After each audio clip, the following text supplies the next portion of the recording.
j'avais arrêté cette chaîne et je me suis un petit peu retrouvée dans l'obligation de la reprendre.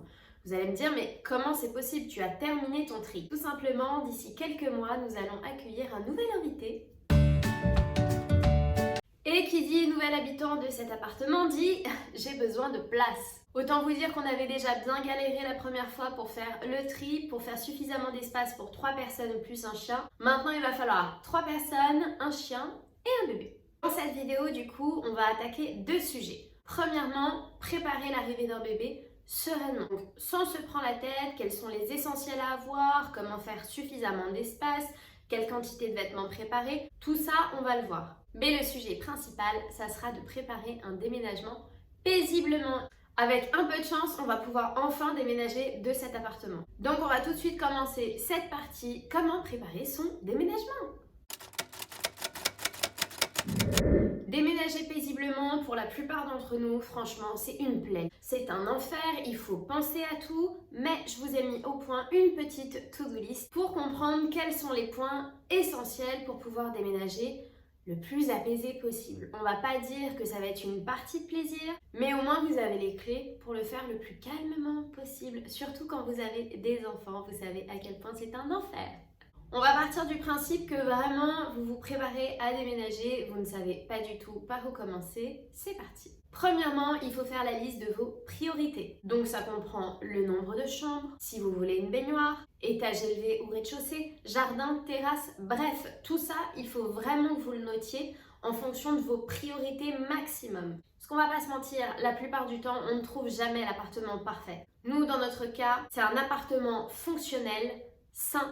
Une baignoire parce que je meurs d'envie de prendre un bain depuis plusieurs mois, je n'en peux plus, donc je veux une baignoire. 2 chambres minimum dans l'idéal, 3 chambres, pas d'étage élevé parce que monsieur a le vertige, et un appartement correctement isolé pour éviter tout simplement le bruit des voisins, le bruit du chien qui va embêter tout le monde, et bien évidemment pour limiter les factures d'électricité.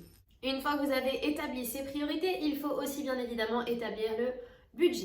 Deuxième chose à faire, cibler les communes. Il est très rare de trouver le bien parfait dans votre ville actuelle. Nous, par exemple, on adore notre ville, mais pour rester dans la même ville, ça nous coûterait à peu près 1,5 €. Donc on a posé la question à l'école de ma fille, vu qu'elle vient de rentrer en CP, même si on déménage dans une commune limitrophe, les communes qui sont autour, elle pourra rester dans l'école. Alors ça va demander une sacrée organisation, parce qu'il faudra partir plus tôt le matin, mais au moins, elle peut rester dans l'école, étant donné que notre objectif, c'est que d'ici 2 ans, on puisse déménager dans le sud.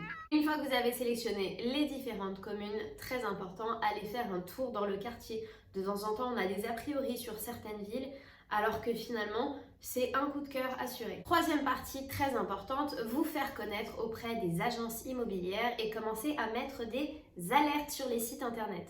Honnêtement, il doit y en avoir plusieurs dizaines de sites internet. Des agences, je n'en parle même pas. C'est hyper important parce que comme ça, dès qu'il y a un bien qui est disponible sur le marché, avant même qu'il soit mis en ligne, les agences peuvent vous contacter. Et ça, franchement, on l'avait fait pour notre studio qu'on avait juste avant cet appartement et c'était génial. Quatrième point et un des plus importants, c'est prévenir votre propriétaire. Pourquoi ? Tout simplement parce que vous avez un préavis à respecter si vous êtes locataire. Et si vous voulez éviter de vous retrouver à payer 2 loyers en même temps, le banquier n'apprécie pas. Il vaut mieux anticiper au maximum et laisser aussi le temps au propriétaire de commencer les visites et de mettre son bien à louer sur le marché.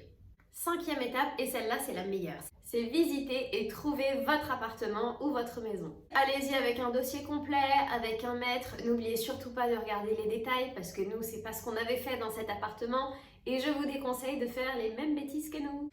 Sixième étape, une fois que vous avez trouvé votre appartement, commencez à anticiper sur l'administratif. Commencez à faire les changements d'adresse sur l'électricité, la sécurité sociale, la CAF, votre employeur. On dirait pas comme ça, mais si vous vous retrouvez sans internet dans votre nouvel appartement, vous allez vite faire la tête et en plus, vous pourrez plus voir mes vidéos. Bon, je dis n'importe quoi, maintenant il y a du réseau partout. Septième étape, et celle-là, c'est ma préférée. Ouais, je sais, c'est incroyable, tout le monde déteste ça, mais moi j'adore ça, c'est commencer à préparer votre déménagement.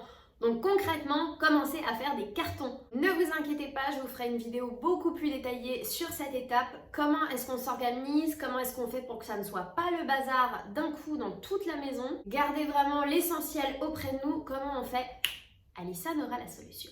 8e étape, bien évidemment, il va falloir peut-être faire des petits travaux. Donc ça peut être le sol, ça peut être la peinture. Ces travaux-là, moi je vous conseille de réserver au minimum une semaine pour pouvoir les faire en toute tranquillité. Si vous avez des raccords, si vous avez de la peinture, si vous avez du sol, peut-être de temps en temps de la plomberie, de l'électricité, il vaut mieux être à l'aise et ne pas tout faire à la one again, sinon le résultat va être chaotique.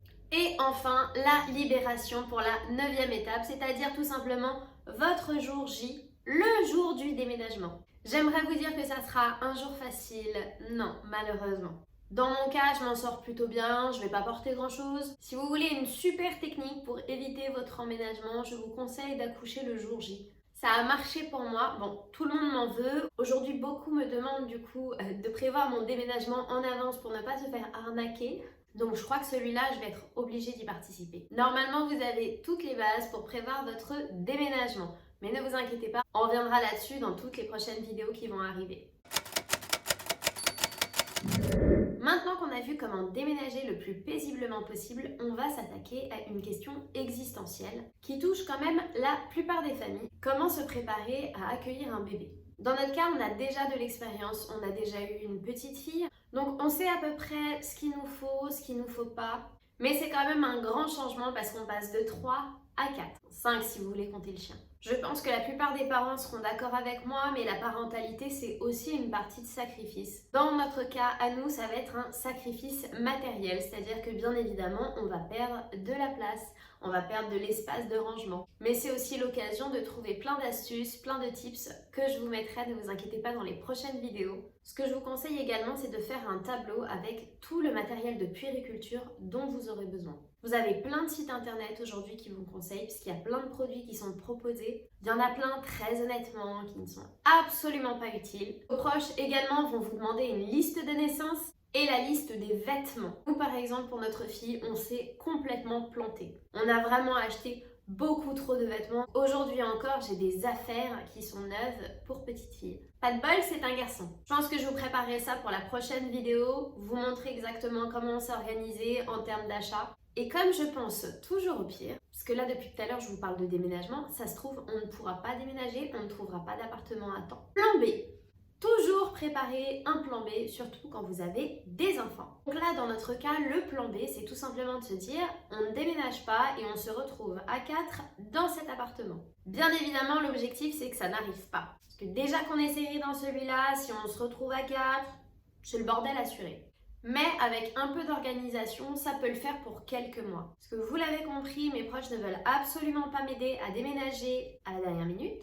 Et le bébé est prévu pour le mois de juin. On est déjà quand même en février, donc ça va aller très très vite. Et l'objectif, c'est vraiment de pouvoir tout anticiper.